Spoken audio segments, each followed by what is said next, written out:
لله إن الحمد لله نحمده ونستعينه ونستغفره ونعوذ بالله من شرور أنفسنا ومن سيئات أعمالنا من يهده الله فلا مضل له ومن يضلله فلا هادي له وأشهد أن لا إله إلا الله وأشهد أن محمدا عبده ورسوله أرسله بالحق بشيرا ونذيرا أما بعد فإن خير الحديث كتاب الله وخير الهدي هدي محمد صلى الله عليه وسلم وشر الأمور محدثاتها وكل محدثة بدعة وكل بدعة ضلالة وكل ضلالة في النار.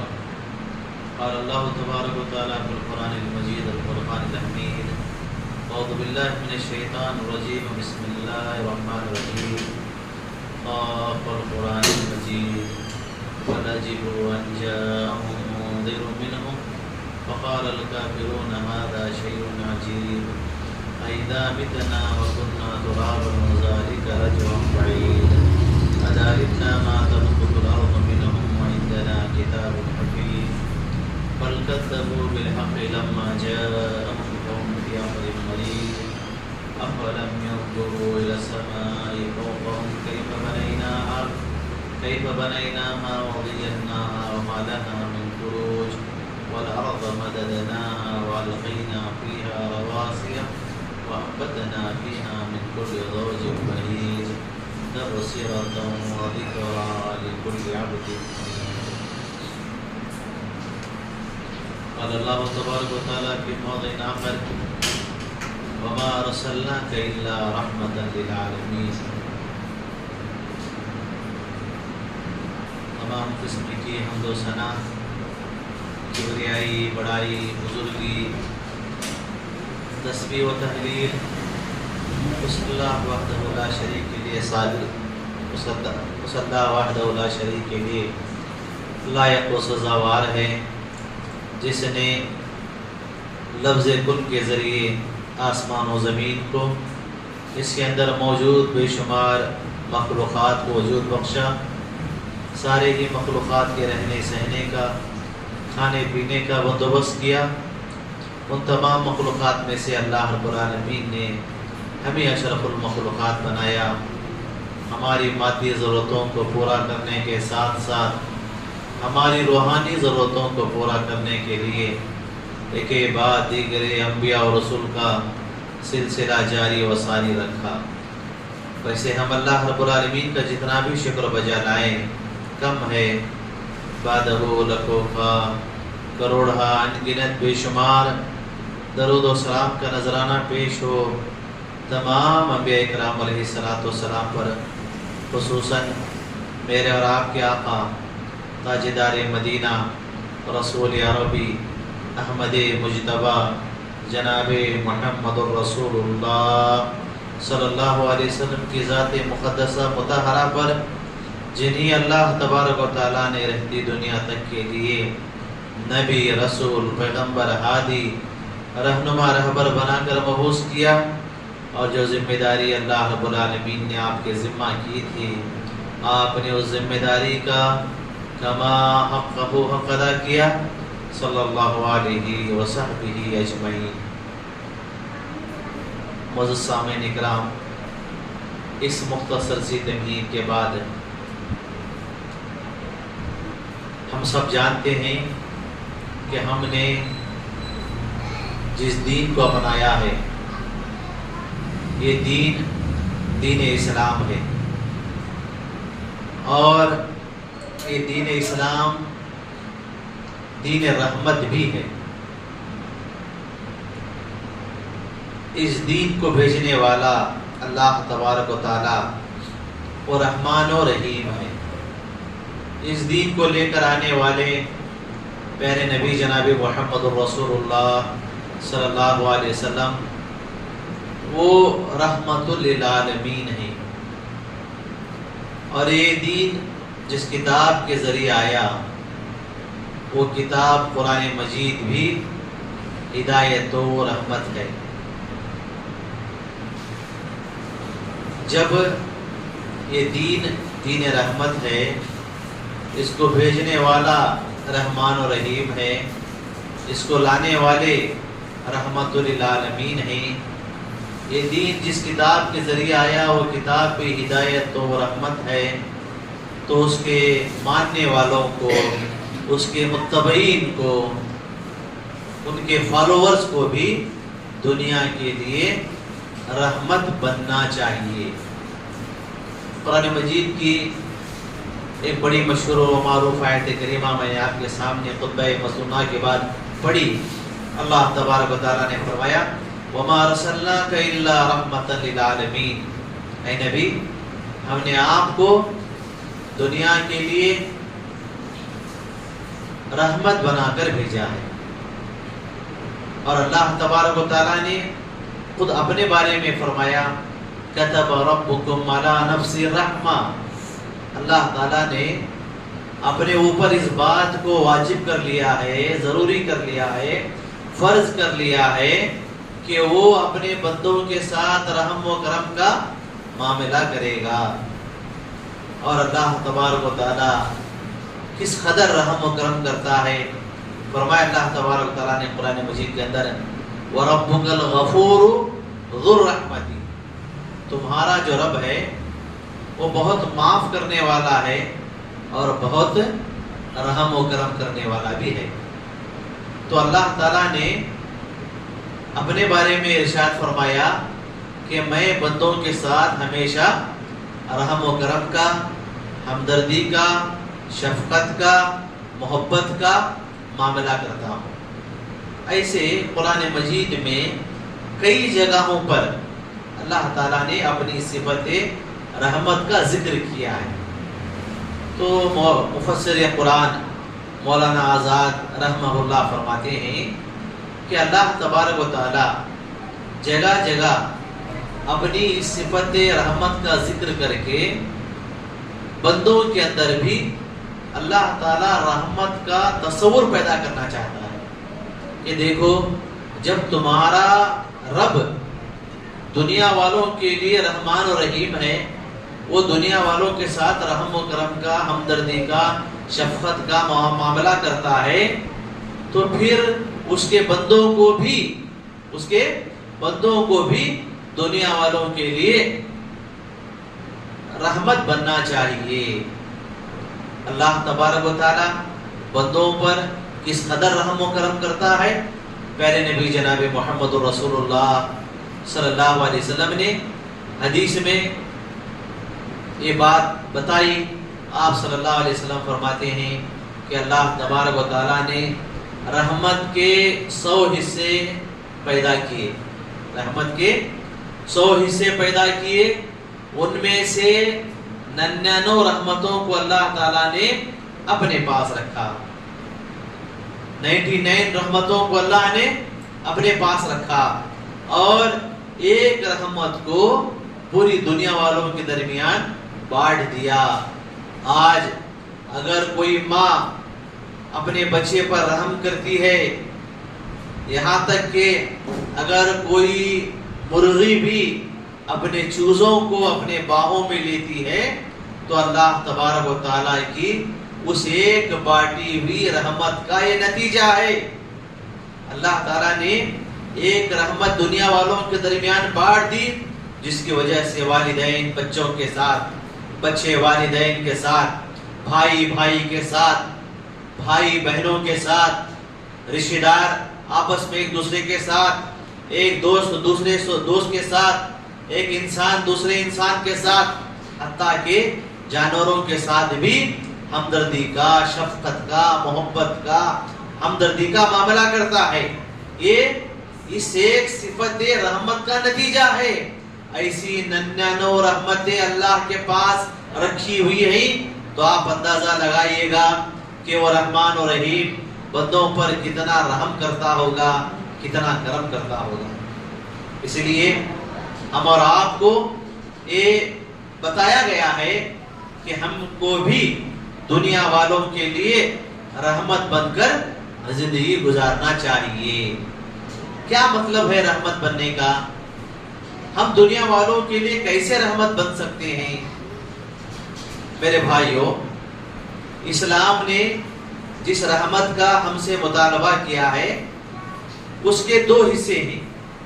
پہلا حصہ رحمت کا یہ ہے کہ ہماری ذات سے لوگوں کو صرف فائدہ پہنچے، ہمارے رہنے سے، ہماری بول چال سے، ہمارے کام کاج سے لوگوں کو صرف فائدہ پہنچنا چاہیے۔ یہ رحمت کا پہلا حصہ ہے۔ رحمت کا دوسرا حصہ یہ ہے کہ ہماری ذات سے اللہ کی مخلوق کو ہلکی تکلیف بھی نہ ہو، ہلکی تکلیف بھی نہ ہو۔ انہی باتوں کو پیارے نبی جناب محمد الرسول اللہ صلی اللہ علیہ وسلم نے جا بجا مختلف انداز میں مختلف پیرائے سے اس کی تعلیم دی ہے۔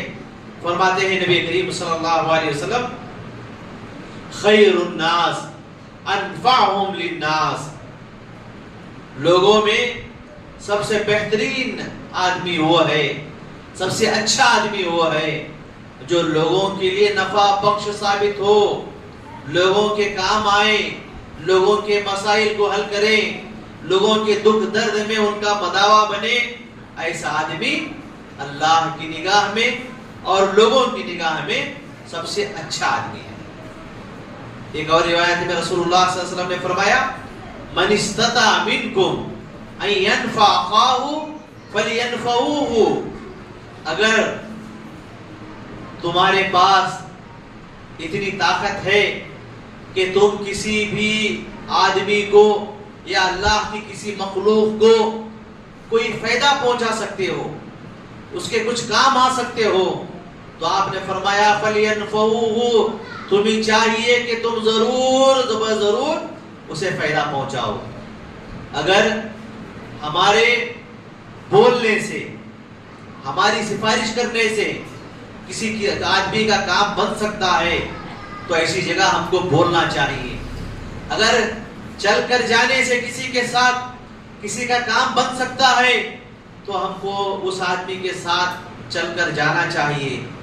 اگر آگے بڑھ کر ہمارے آنے سے کسی کا بھلا ہو سکتا ہے تو ہماری ذمہ داری بنتی ہے کہ ہم ایسے وقت میں آگے بڑھ کر آئے اور اللہ کی مخلوق کو فائدہ پہنچانے کی کوشش کریں۔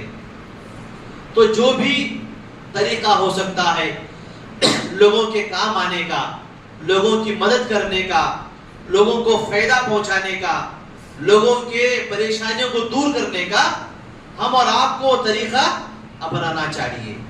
پیارے نبی جناب محمد الرسول اللہ صلی اللہ علیہ وسلم، آپ دنیا والوں کے لیے بڑے رحمت ثابت ہوتے تھے، اور آپ صلی اللہ علیہ وسلم نے اس کی تعلیم بھی دی ہے۔ بہت مرتبہ رسول اللہ صلی اللہ علیہ وسلم سے بعض صحابہ کرام نے آ کر کہا کہ اللہ کے نبی صلی اللہ علیہ وسلم، یہ کافر مشرک آپ کو بہت ستا رہے ہیں، بہت پریشان کر رہے ہیں، آپ ان کے لیے بد دعا کر دیجئے گا، آپ ان کے لیے بد دعا کر دیجئے گا۔ تو رسول اللہ صلی اللہ علیہ وسلم نے فرمایا، انی لمبعث لعانا وانما بعثت رحمہ، اے صحابہ، اللہ تعالیٰ نے مجھے لعن و طعن کرنے والا، بد دعائیں دینے والا بنا کر نہیں بھیجا ہے۔ وانما بعثت رحمہ، میرا کام کیا ہے؟ رحمت کو عام کرنا ہے، لوگوں کے کام آنا ہے، لوگوں کے مسائل حل کرنا ہے، لوگوں کو نار جہنم سے بچانے کی کوشش کرنا ہے۔ آپ صلی اللہ علیہ وسلم نے صحابہ کرام کو ایک پیغام دیا۔ اسی لیے نبی کریم صلی اللہ علیہ وسلم نے فرمایا، ایک مومن کی مثال کھجور کے درخت کے مانند ہے۔ اہل علم نے لکھا ہے کہ رسول اللہ صلی اللہ علیہ وسلم نے مومن کی مثال کھجور کے درخت سے اس لیے دی ہے کہ کھجور کا درخت ہر موسم میں، ہر عمر میں یہ فائدہ مند ہوتا ہے۔ اسی لیے ایک مسلمان کو، ایک مومن کو، وہ جہاں رہتا ہے، جس جگہ رہتا ہے، اسے دنیا والوں کے لیے رحمت بننا چاہیے۔ ہمارے وجود کو لوگ دھرتی پر بوجھ نہ سمجھیں، ہمارے آنے کو لوگ تکلیف نہ سمجھیں، بلکہ ہمارے رہنے کو، لوگوں کے درمیان جانے کو لوگ خوشی محسوس کریں کہ بھئی یہ جو آدمی آ رہا ہے ہمارے درمیان، یہ اچھا آدمی ہے، یہ بھلا آدمی ہے، یہ لوگوں کا بھلا سوچنے والا ہے، یہ لوگوں کی بھلائی کرنے والا ہے، یہ لوگوں کی مدد کرنے والا ہے، یہ لوگوں کے کام آنے والا ہے، یہ لوگوں کو فائدہ پہنچانے والا ہے. ایسا مجھے اور آپ کو دنیا والوں کے لیے بننے کی کوشش کرنا ہے. رسول اللہ صلی اللہ علیہ وسلم نے جہاں رحمت بننے کی آپ نے تعلیم دی، وہیں آپ صلی اللہ علیہ وسلم نے رحمت بن کر دکھایا کہ ہم لوگوں کو کیسے فائدہ پہنچا سکتے ہیں، ہم لوگوں کے لیے کیسے رحمت ثابت ہو سکتے ہیں. سیرت کی کتابوں میں یہ واقعہ منقول ہے کہ رسول اللہ صلی اللہ علیہ وسلم صحابہ کرام کے ساتھ ایک سفر میں تھے. سارے صحابہ تھک گئے تو نبی کریم صلی اللہ علیہ وسلم کی اجازت سے انہوں نے ایک جگہ پڑاؤ ڈالا اور سارے صحابہ کو بھوک لگی ہوئی تھی. صحابہ کرام رضوان اللہ اجمعین نے کھانا پکانے کی تیاریاں شروع کی. سارے صحابہ کرام نے اپنے اپنے ذمے ایک ایک کام بانٹ لیا. تو رسول اللہ صلی اللہ علیہ وسلم نے کہا کہ اے صحابہ، لکڑیاں چن کر لانا یہ میرا کام ہے، یہ میرے ذمے ہے. تو صحابہ کرام رضوان اللہ اجمعین نے کہا اے اللہ کے نبی صلی اللہ علیہ وسلم، یہ سارے کام کاج کرنے کے لیے ہم موجود ہیں، آپ اتنی تکلیف کیوں اٹھاتے ہیں؟ آپ اتنی تکلیف کیوں اٹھاتے ہیں؟ دیکھیے رسول اللہ صلی اللہ علیہ وسلم کا کیسا طریقہ تھا کہ آپ نے موقع کا فائدہ اٹھا کر آپ نے صحابہ کے کام میں ہاتھ بٹایا اور آپ بھی بڑھ چڑھ کر کھانا پکانے کے کام میں آپ نے حصہ لیا.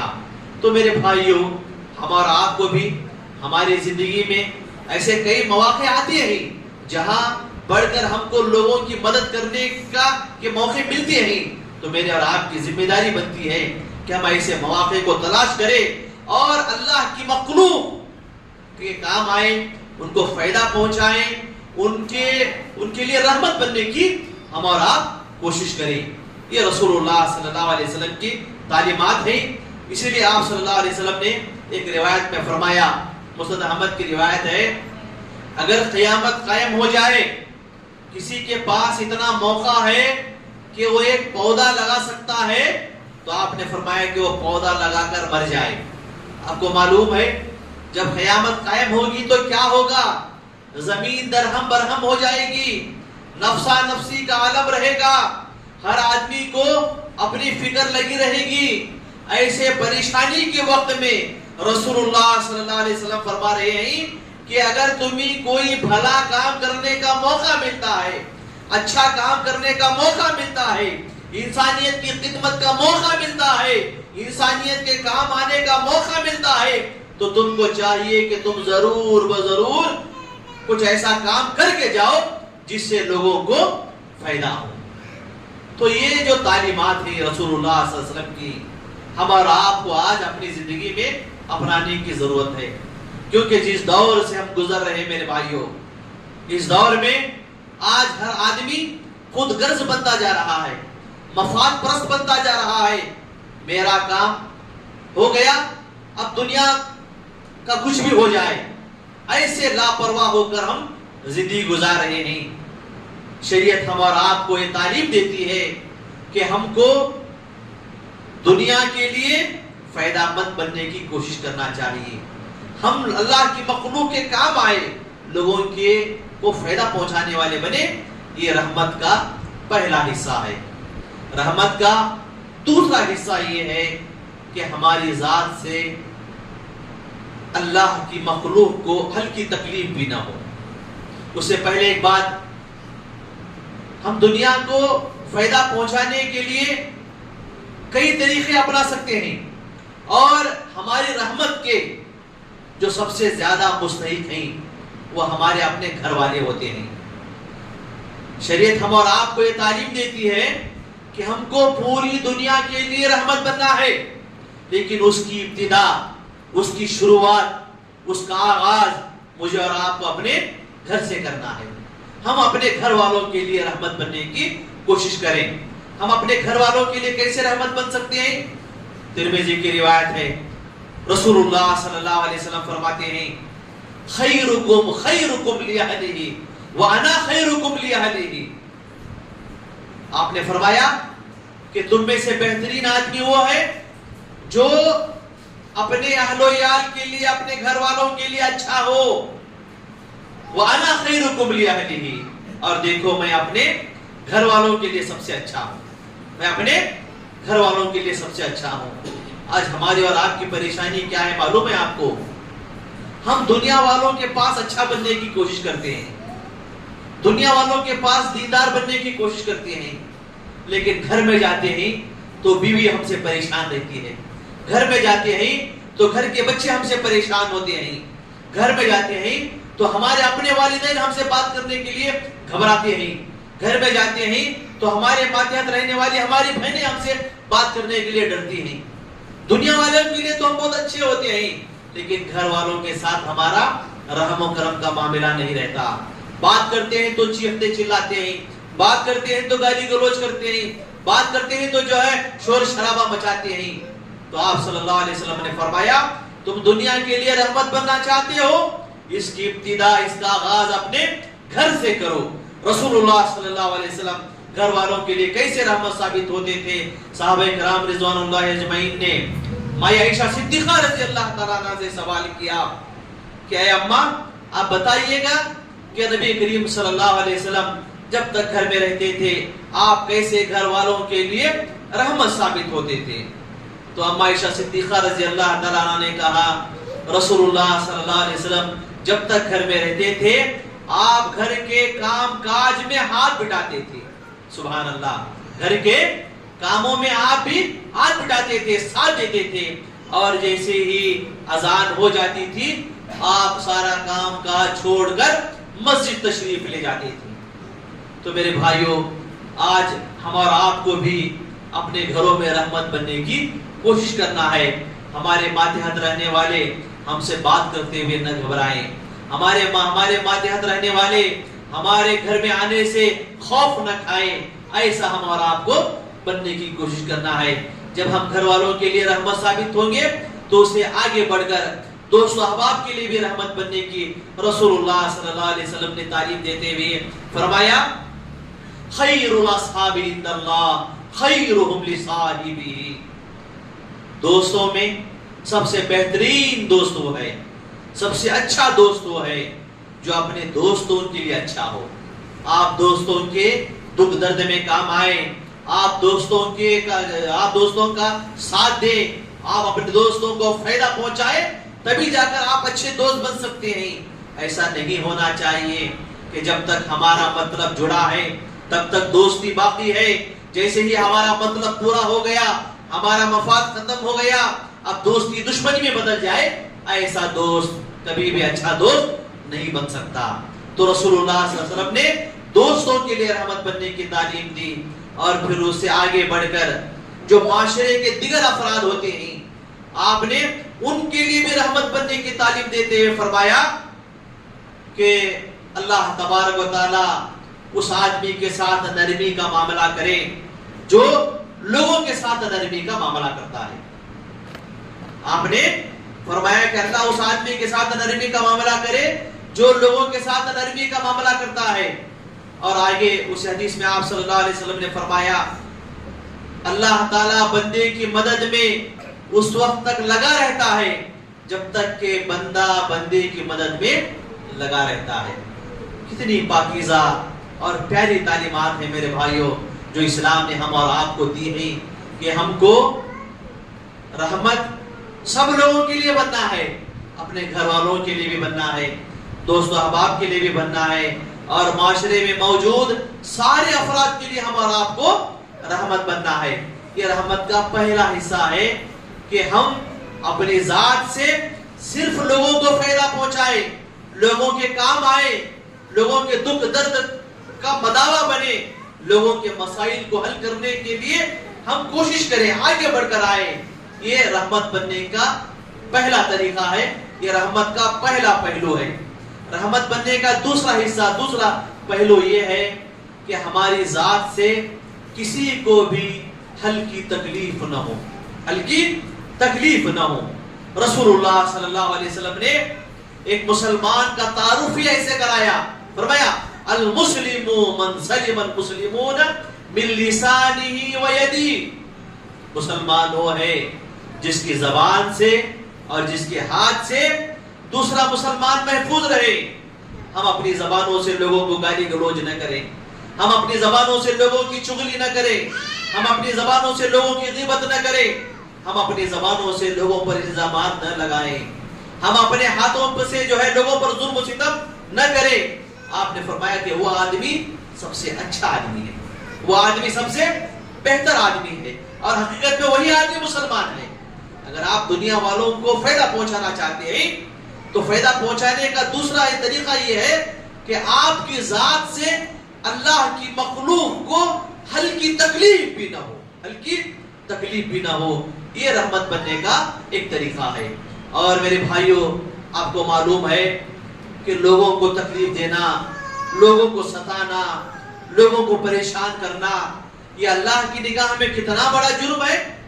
مسلم شریف کی روایت ہے، رسول اللہ صلی اللہ علیہ وسلم نے ایک مرتبہ صحابہ کرام سے پوچھا اتدرون من المفلس، اے صحابہ کیا تم جانتے ہو کہ مفلس کون ہے، کنگال کون ہے؟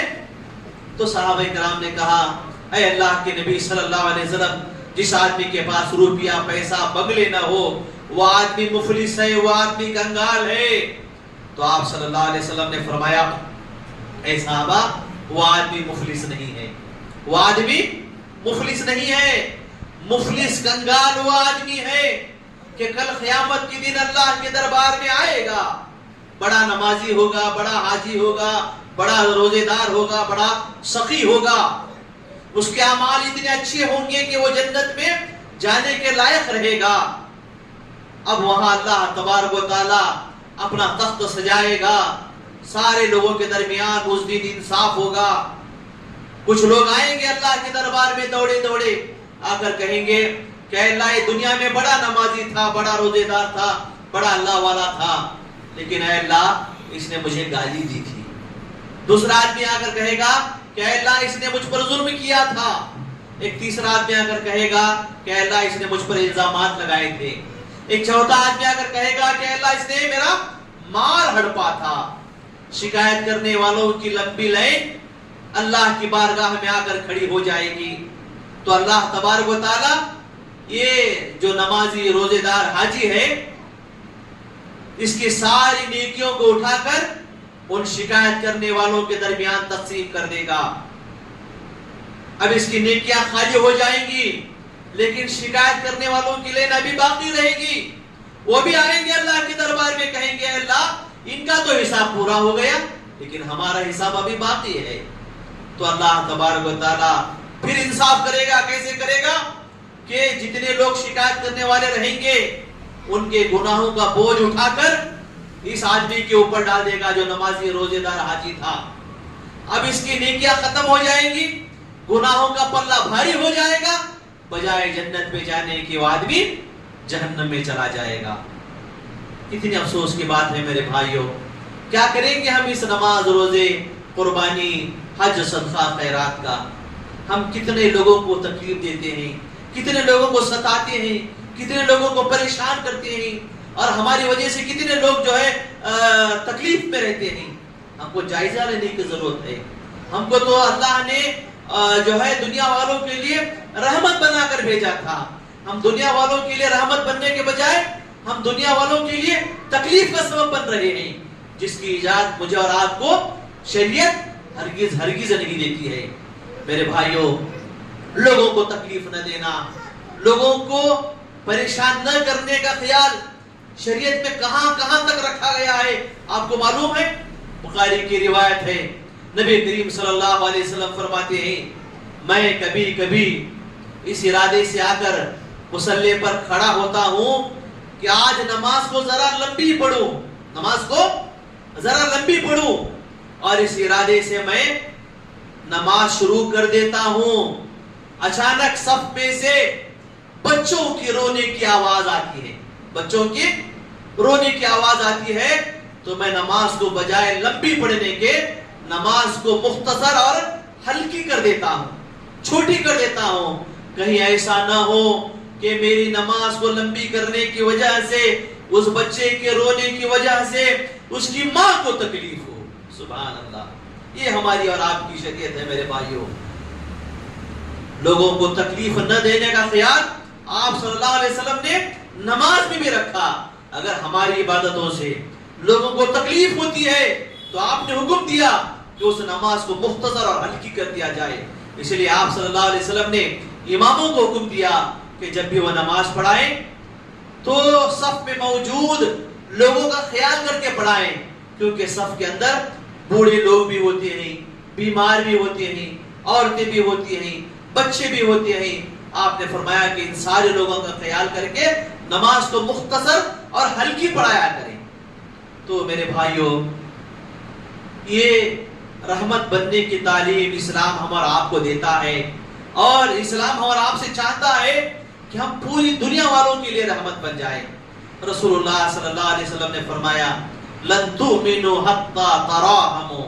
لوگوں، تم مومن اس وقت تک نہیں ہو سکتے جب تک کہ آپس میں تم ایک دوسرے کے لیے رحم و کرم کرنے والے نہ بن جاؤ. تو صحابہ اکرام نے کہا اللہ کے نبی صلی اللہ علیہ وسلم ہم آپس میں ایک دوسرے کے لیے رحم و کرم تو کرتے ہیں. آپ نے فرمایا میں صرف مخصوص رحمت کی بات نہیں کر رہا ہوں، میں تم کو یہ بتا رہا ہوں کہ تم کو پوری دنیا والوں کے لیے رحمت بننا ہے. صرف اپنے گھر والوں کے لیے، اپنے رشتہ داروں کے لیے، اپنے دوستوں کے لیے رحمت بننا کافی نہیں ہے، بلکہ اللہ کی ہر مخلوق کے لیے اور اللہ کے ہر بندے کے لیے ہم اور آپ کو رحمت بننا ہے. جو ہم اور آپ کو جو تعلیم دی گئی ہے وہ رحمت عامہ کی ہے. ہم جہاں بھی رہیں، جس جگہ بھی رہیں، ہم جہاں بھی جائیں، ہماری ذات سے لوگوں کو فائدہ پہنچے، لوگوں کو راحت ملے، لوگوں کو نفع پہنچے، لوگ ہمارے آنے سے خوشی محسوس کریں، لوگ ہمارے ان کے درمیان رہنے سے خوشی محسوس کریں. ہم اور آپ کو ایسا بننا ہے. ایسا نہیں ہونا چاہیے کہ ہماری ذات سے جو ہے ہم لوگوں کے لیے تکلیف کا سبب بن جائیں. گھر میں جائیں تو گالی گلوچ کریں، گھر میں جائیں تو چیخ چلا کر بات کریں، گھر میں جائیں تو جو ہے بیوی بچوں کے ساتھ اچھا سلوک نہیں ہے، ماں باپ کے ساتھ اچھا سلوک نہیں ہے، دوست احباب کے ساتھ اچھا سلوک نہیں ہے، اڑوس پڑوس کے ساتھ اچھا سلوک نہیں ہے. ایسا ہم اور آپ کو نہیں بننا ہے. جہاں ہم ڈھیر ساری عبادتیں کرتے ہیں، ڈھیر سارے جو ہے فرائض عمل جو دین کی باتوں پر عمل کرتے ہیں، وہی ہم اور آپ کو یہ بھی کرنا ہے کہ ہم اور آپ کو دنیا والوں کے لیے رحمت بن کر جینے مرنے کا مزاج پیدا کرنا ہے. اور یہی تعلیم قرآن و حدیث میں ہم اور آپ کو دی گئی ہے، کیونکہ اللہ تبارک و تعالیٰ اس دین کو بھیجنے والا وہ رحمان و رحیم ہے. اس دین کو لے کر آنے والے پیارے نبی صلی اللہ علیہ وسلم وہ رحمت للعالمین نہیں. یہ کتاب یہ دین جس کتاب کے ذریعے آیا وہ کتاب ہدایت و رحمت ہے. تو اس کے متبعین کو، اس کے فالوورز کو بھی دنیا کے لیے رحمت بن کر زندگی گزارنا ہے. اللہ سے دعا ہے کہ اللہ تعالی ہمیں جو کچھ بھی ہم نے کہا سنا ہے اس پر عمل کرنے کی توفیق عطا فرمائے. الہ العالمین ہم میں سے جو بھی پریشان آ رہے ہیں اللہ ان کی پریشانیوں کو دور فرما. اللہ ہم میں سے جو مجبور ہیں ان کی مجبوریوں کو دور فرما. اللہ جو ہم میں سے مقروض ہیں ان کی ادائیگی قرض کا انتظام فرما. اللہ ہم میں سے جو بیمار ہیں ان کو شفائے کاملہ عاجلہ نصیب فرما. اللہ ہم میں سے جن کے میری رشتہ دار اس دنیا سے رخصت ہو گئے ہیں اللہ تو ان کی مغفرت فرما. اے اللہ ہمیں جب تک دنیا میں رکھ، ایمان و اسلام کی حالت میں رکھ. آمین آمین ثم آمین. وآخر دعوانا الحمدللہ رب العالمین.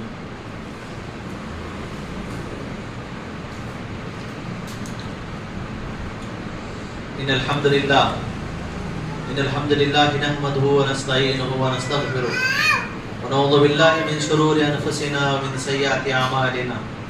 من يهده الله فلا مضل له ومن يضلله فلا هادي له واشهد ان لا اله الا الله واشهد ان محمدا عبده ورسوله ارسله بالحق بشيرا ونذيرا. اما بعد قال الله تبارك وتعالى في القرآن المجيد والفرقان الحميد إن الله وملائكته يصلون على النبي يا أيها الذين آمنوا صلوا عليه وسلموا تسليما اللهم صل على محمد وعلى آل محمد كما صليت على إبراهيم وعلى آل إبراهيم إنك حميد مجيد اللهم بارك على محمد وعلى آل محمد كما باركت على إبراهيم وعلى آل إبراهيم إنك حميد مجيد إن الله يأمر بالعدل والإحسان وإيتاء ذي القربى وينهى عن الفحشاء والمنكر والبغي يعظكم لعلكم تذكرون اذكروا الله يذكركم ويستجب لكم وتعالى العز وجل وتم وأكبر